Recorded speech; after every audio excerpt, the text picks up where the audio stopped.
right, y'all. Welcome to the Scott Wharton Show. I am the director of the Libertarian Institute, editorial director of antiwar.com, author of the book Fool's Errand, Time to End the War in Afghanistan, and I've recorded more than 5,000 interviews going back to 2003, all of which are available at scotthorton.org. You can also sign up for the podcast feed. The full archive is also available at youtube.com/Scott Wharton Show. All right, you guys, introducing Jeff Deist. He's the president of the Ludwig von Mises Institute. That's Mises.org, the Austrian economists over there.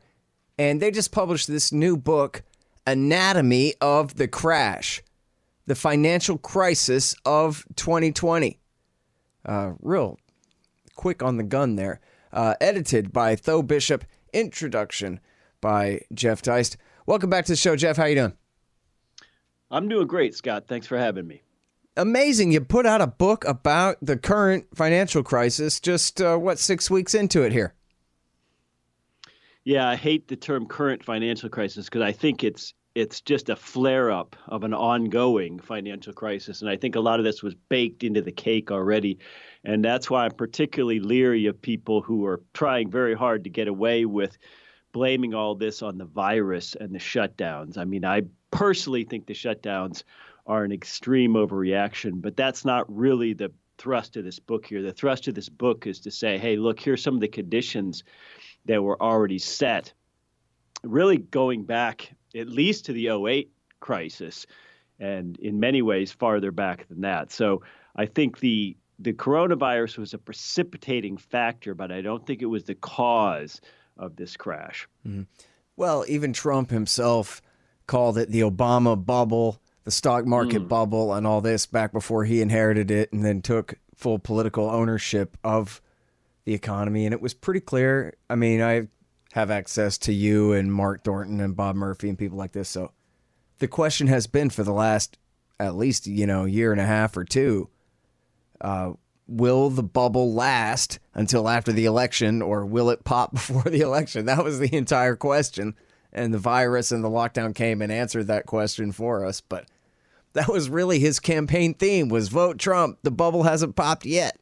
So yeah, now it has. He really got unlucky. If this whole thing could have just been kept alive another 12 months or whatever, he might have gotten into a very ugly second term. But this goes back to this idea that why would anyone want to be president? I mean, really, no matter what you do, there's so many forces and factors already at play. And some of these go back almost a century now. I mean, you can look at something like Social Security and say you're grappling with an entitlement crisis that was set in motion in the 30s. So I don't know why the hell anyone wants to be president. And it also, I think what the lesson people like you and I can take from it is that we ought to be a little more circumspect in blaming or praising the current president, because at any point in time, it's really just someone who's trying to manage a beast, and that's pretty hard to do.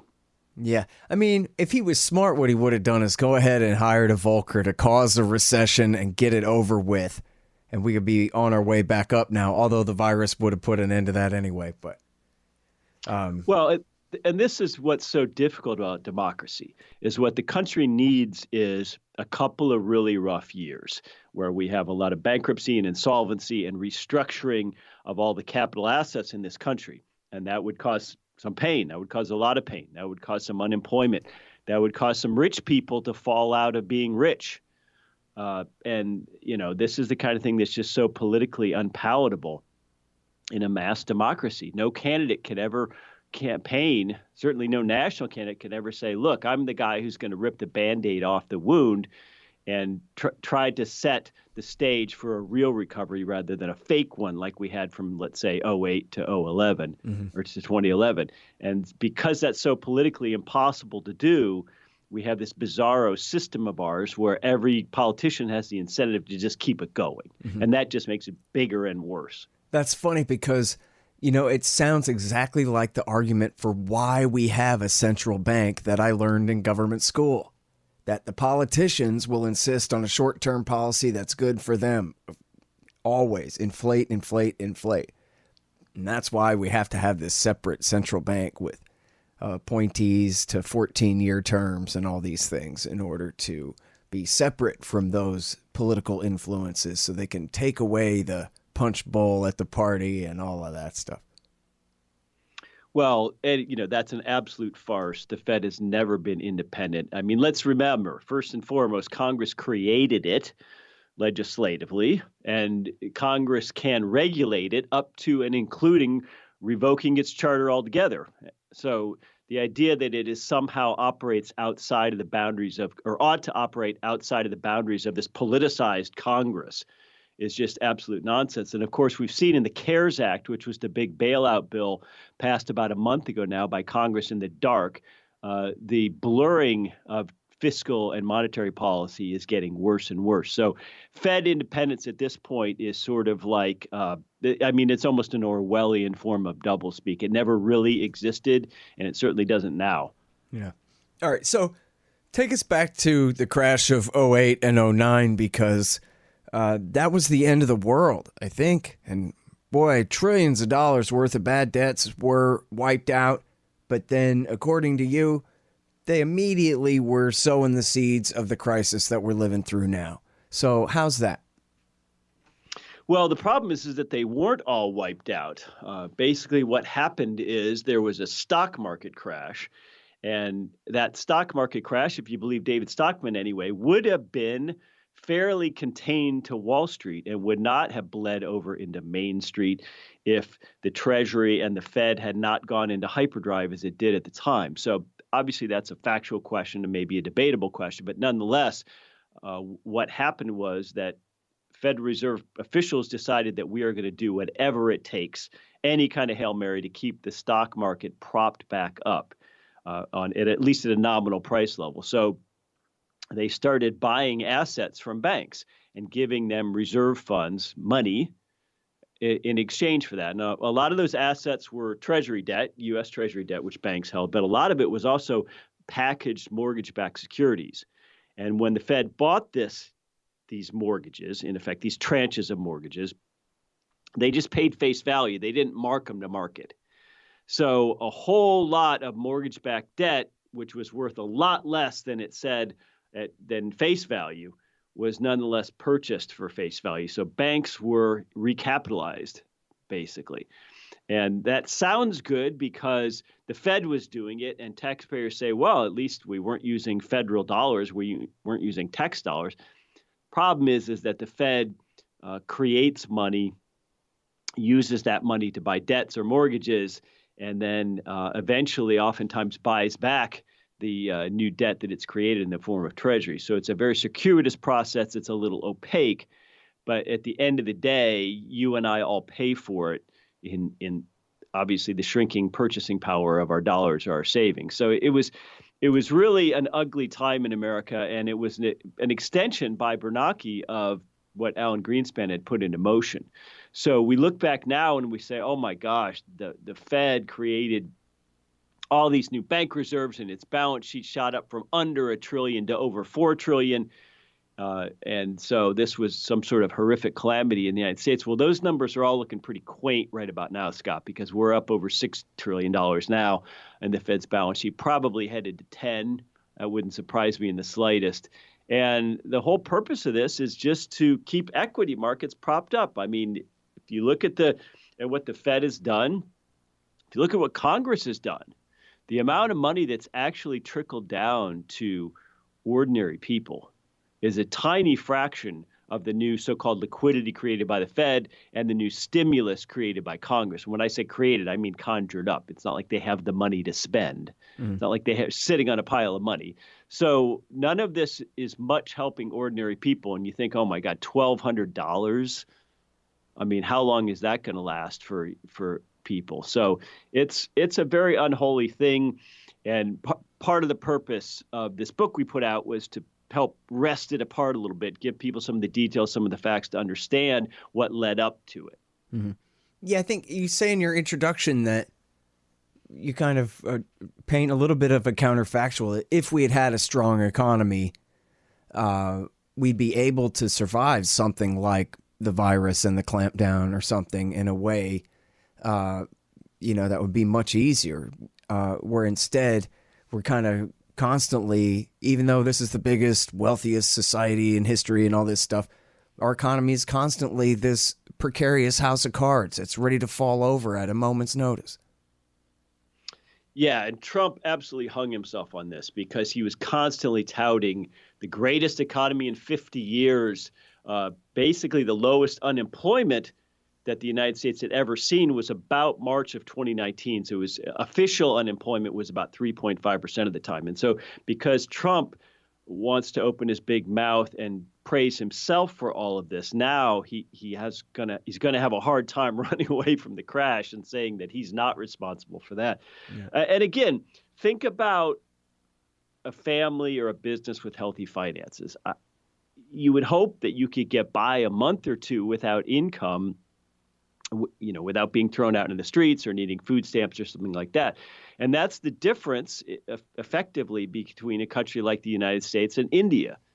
India is quite, is one of the biggest overall GDPs in the world, but on a per capita basis, it's quite poor compared to Western countries. And so that's why India is having a very, very serious hunger crisis amongst its poorest people right now, because they just didn't have all the capital and savings build up that we'd like to think we have built up in the United States. So, I disagree with the shutdown, but I do think that a healthy society would have been able to weather a couple of months of this. And with these corporations, which are already declaring bankruptcy, 2008 isn't 40 years ago. You don't have to be a baby boomer to recall the crash of 2008 and apply the lessons learned there to your own business practices. So when we look at the airlines, for example, and you say, okay, oil's been cheap, the economy's been humming, so you guys have had really great years, at least relatively, because it's a volatile industry.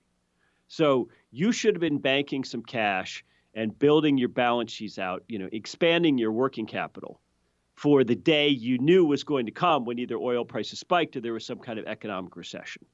But they didn't do that. Instead, they, in some cases, used cash, but in some cases even borrowed and used cheap credit to buy back their own stock from shareholders. So as a result, we have a 2-month downturn. Very few people are flying. And the airlines have to go to Uncle Sam for a bailout when, they couldn't look back at the periods, let's say after 9/11 when a lot of people weren't flying. Let's say the period around 2008, 2009 when a lot of people weren't flying. They can't look back at this and say, well, we got to build up some cash padding. That doesn't strike me as a healthy economy. It strikes me as a highly financialized economy. Mm.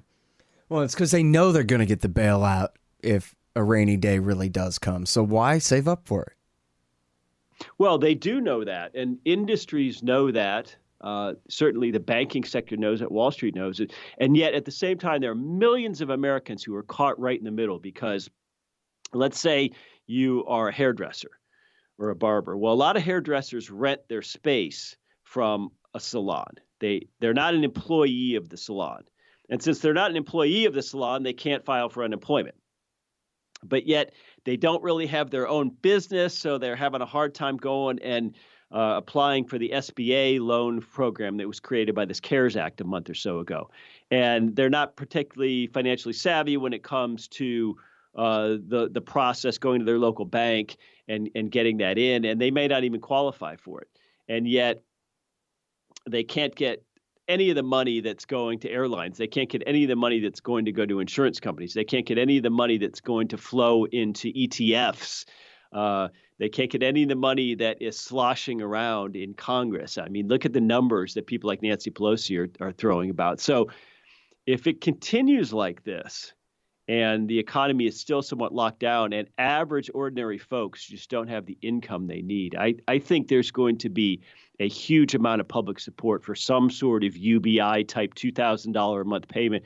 And I think if Nancy Pelosi and her party are smart, they will pass a bill to that effect and force either McConnell in the Senate or Trump with his veto pen to say no to that. Because I think between now and November, that could turn into a really popular measure. Let's not kid ourselves about it.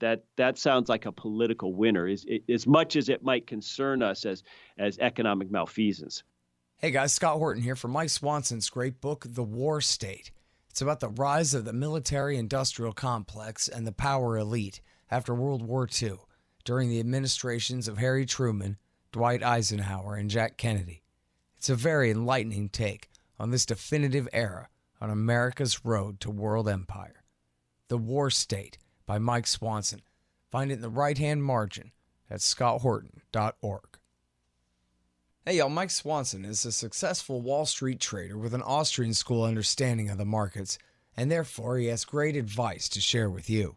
Check out Mike's work and sign up for his list at wallstreetwindow.com. And that's what you'll get, a window into all of Mike's trades. He'll explain what he's buying and selling and expecting and why. I know you'll learn and earn a lot. wallstreetwindow.com. That's wallstreetwindow.com. Well, I've been reading some David Stockman columns, and he has a habit of reproducing all these charts which show these massive crashes in, this and that different sector. I guess he showed one that said, here's the retail clothing sector, and here's how 40 years worth of growth has been wiped out in the last 6 weeks. This kind of thing. And he's showing, cars and real estate and different kinds of businesses. And then, of course, the unemployment rate. 30 million something people thrown out of work in the last few weeks and that kind of thing. And so I was just wondering if you could comment on that, the severity of the crash and what you think the aftermath is going to look like. I mean, say hypothetically, if the virus would just go away and we could restart right now and everything would be okay again as far as the disease goes. How bad of a depression are we looking at? And then, of course, that's not the reality. The virus is still going to be here, and there's going to be different levels of clampdown, I guess, going forward here. So, yeah, I think it's going to vary depending on what part of the economy you're looking at. I absolutely do not think that there is going to be a so-called V-shaped recovery in employment itself, because in just the last 2 months, we have shed more jobs, or about as many jobs as have been created, so-called, since the 2008 crash. So we don't just get back 12 years worth of new jobs in a month or two, let's say between now and the end of 2020. I mean, I don't think that's going to happen. And I think certain segments of the economy will, if the virus did end today, let's say, would roar back pretty well, just because there really is such a thing as pent-up demand, and there are certain things that people just really need or want to do. But I think there are a lot of these businesses which were just built on debt and a lot of cheap consumerism really are in trouble. I mean, how many T-shirts from the Gap do you need? At some point, you say that these businesses were financialized, in effect, that they were operating on margins or levels of debt that were unsustainable.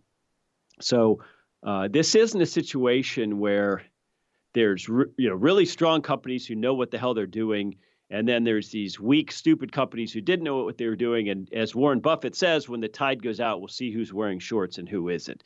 I don't think this is that. I think this is more just Atlas is shrugging. We've had an over-leveraged, overburdened, debt-ridden economy for so long now because interest rates have been cheap. In other words, borrowing money has been cheap for so long that when we look at something like the Gap, which is, I guess, a kind of a low-end retailer or whatever, and then you look at a fancy retailer like Neiman Marcus, well, they're both in trouble. They're both filing for bankruptcy. Well, Neiman Marcus has, I think the Gap will. So, this is awfully hard to understand unless you're looking at the economy by silos. I mean, oil is dirt cheap, cheapest it's been not only nominally in decades, but also in real terms. So normally we'd think, well, that's good for the economy, except unless you're in the oil business, cheap energy is a wonderful thing. But people aren't flying, people aren't traveling, people aren't even driving their cars to work. So you don't have the demand side making up for the drop on the supply side. So it's very, very complex. And when we say the economy, we have to think, what are we talking about? What segment of it? I think like fast food would bounce back pretty quickly. I think things that are busy now, Amazon delivery, certain kinds of I think lawn and garden is doing really well right now because people are staying home and thinking more about living at home and working from home and what that means. Obviously, people are buying all kinds of things that relate to being home more. So I don't know. If I knew what the recovery would look like or when it would even start, I'd be out there getting rich in the stock market because I could time it or whatever. But Scott, we're talking about millions or even billions of people coming together. And I can't, all I can say is this: we didn't shoot ourselves in the foot with this lockdown. This is a gut shot. And we're bleeding out. And how long that's going to last and when we're going to stem the bleeding and how we're going to heal up that's above my pay grade, buddy. And the thing is it's very hard to apply theoretical economics to just crazed random political acts. And what I would consider the Fed at this point a crazed random political actor. It's just some sort of weird ad hoc credit facility. It's not operating under any principles of economics. It's not applying what you and I would think of as a monetary policy. There's no policy. There's no there. This is just groping around in the dark, hoping to stave off a real serious crisis in America where grocery stores and gas stations became empty, that sort of thing. So, when we're talking, I don't really believe in public choice theory. I don't think we can apply the same sort of economic theorems and rationalisms to political acts, because politics is about force and economics is about voluntary exchange. So to me, they're two very different animals. So, but at this point, both the Fed and Congress are wounded animals, and they're dangerous. They could do anything, and they will do anything, I think, to just keep this thing going. So very, very hard to say about the recovery. You should ask someone who knows more than me what the recovery is going to look like. That's my advice, Scott. Well, so, you said something about $6 trillion that they've conjured up so far. I think only, I don't know how much of that is what Congress passed, but the rest of that is just the Fed, which to regular people means completely behind the scenes. But what are they doing with all that money? Well, they're doing all kinds of things. Once again, they're buying treasury debt, they're buying mortgage-backed securities, but now, unlike 2008, they're buying other kinds of debt that is backed by student loans, debt that's backed by credit cards. They're also buying corporate debt, which is a huge, huge sea change. And when you say it's happening behind the scenes with the Fed, that's really the right way to put it. It is behind the scenes. The average American is just not going to have the time or inclination to follow the bouncing ball day to day. And whatever you're reading about the Fed today could be completely obsolete in a week. They'll announce some new program, some new facility. So economists can barely keep up with it. And I don't think we're supposed to keep up with it. I think that's part of the program. But it's very difficult. When they start buying corporate debt, that is a market that our central bank has never dipped its toe into. And think of all the jacked up corporate debt that has been created since the crash of 2008. Remember, there's more debt in the world. Sovereign government debt, corporate debt, household debt, individual debt, student loan debt, cars, mortgages, you name it. There is more debt today, far more, than there was when we cleaned house supposedly in 2008. So that very, very dangerous to have the Fed acting as a moral hazard backstop for corporations who got overextended. So that's just such a huge market and such a moral hazard that I can't even predict where that might go. Also, the Fed is now buying municipal bond debt all the way down to smaller municipalities. So imagine you are Austin, Texas. Austin, Texas can't print money, unlike the federal government. Austin, Texas needs to raise taxes or sell municipal debt to get money. Those are basically its two ways to get money, or sell assets, which city governments rarely do. But in the meantime, Austin, Texas actually has to pay its city employees, its cops, its firefighters. It actually has to send crews out to, mow the grass by the side of the freeway or whatever. And if they don't, you're gonna notice it. A lot of things that city government does, so if cops just stopped getting paid and disappeared, imagine that might be the best thing that could happen. But that's an aside. But you got my vote, Mr. President. Yeah. But the point is that municipalities are up against it. And so if you look at a city like Chicago, which has a huge pension crisis, all kinds of uh, debt. Every year it operates deeply in the red. And if you look at that as an investor, let's say, and you say, well, municipal debt's kind of cool because a lot of muni bonds are tax exempt, and I'd love to have some tax exempt income in my portfolio. But man, oh man, looking at the city of Chicago, I'm going to need like 20% junk bond interest rates to loan them money because I'm worried. I'm worried I'm never going to get paid back. So, well, good luck. Cities don't want to issue corporate municipal debt at junk bond rates.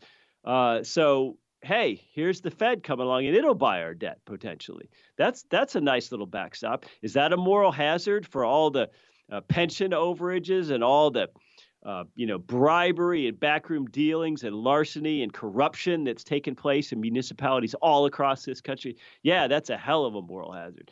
So that's a new venture for the Fed. A lot of this money is going into corporate bailouts. A lot of it's going into airlines. Some of it's just going into plain old-fashioned pork. I mean, people need to understand that when Congress comes together, they weren't even physically together because of the shutdown when they passed the so-called CARES Act. Lobbyists around Washington, staffers around the committees in Congress are very, very important. They inserted all kinds of stuff into this bill, and we're just starting to find out about it. Money for you name it. I mean, for the Kennedy Center. So there's a lot of money out there sloshing around. A lot of it's brand new, and it's going to benefit the people who get it early, but it's not going to benefit you and me. Yeah. Now, here's the thing. You mentioned the direct payments to people as an increase in socialism going forward, which, is probably unavoidable there. But it seems like, as happened the last two crashes at least, and I guess every time, is the free market gets the blame. The, laissez-faire especially gets the blame, even though George Bush and Barack Obama and Donald Trump have been president. It's, as they say on Twitter, late stage capitalism always needs a bailout, always needs the state to help it along. Otherwise, we'd all be rich socialists by now, I guess. Jeff? Yeah, and we've failed to convince the left about the Fed that because half of every equation, in other words, the money side, that's purchasing any good or service, half of that equation is centrally planned by basically a glorified Politburo that sits around and decides. It's no different than if they were sitting around deciding how many Ford Tauruses should be created in a year, how many workers should be assigned to the Ford factory, where they should be produced, what they should be sold for, what the workers should be paid. I mean, that's basically what happens on the money side of the equation. So the left suspects, and I think they correctly suspect, that there is a class of unjustly rich people in America, people who are cozy with Wall Street. And that's absolutely 100% true. So how do we tell our story? How do we create the narrative that what's needed then is not just a different Fed or a better Fed or a reform Fed, but an actual free market in money that prevents a lot of financialization, that prevents a lot of people from getting richer than they otherwise would if they had to deal in honest money. I mean, that's our failure, that we haven't gotten that message through, that this isn't capitalism. And so, you can understand these critics of late stage capitalism, because this is what capitalism appears to be to most people, which is a cronyist melding of state and corporate power, along with a central bank that juices the whole thing in again, opaque and roundabout ways that most people just don't care to follow all day long.